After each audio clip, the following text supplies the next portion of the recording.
ছোটবেলার একটা ঈদের স্মৃতি যদি বলতেন।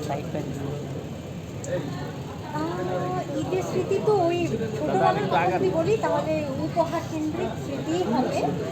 আমার এখানে অনেকে জানে, যারা আমার সাংবাদিক বন্ধুরা আছে ছোটবেলা থেকে আমাকে চেনে, তারাও জানে যে আমার বাবা পাইলট ছিলেন।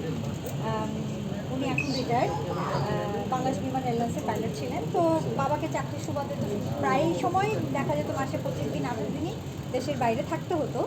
তো এমনিতে বাবা যখন ফ্লাইট থেকে আসতেন বিদেশ থেকে, তখন তো সুটকেসে ছোটো মানুষ যেহেতু কিছু না কিছু তো আনতেই হতো আমার জন্য, আমি সুটকেস খুলতাম বাবার।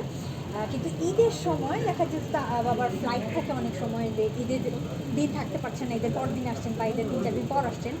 তো তখন এই যে মানে একে তো একটু কষ্ট, বাট কষ্টটা কম হতো কারণ আমি ছোটোবেলা থেকে ইউজ টু ছিলাম যে বাবার চাকরি, এটা হয়তো স্পেশাল অকেশনে অনেক সময় থাকতে পারবে না, এটা মেনে নিয়ে আমি বড় হয়েছি।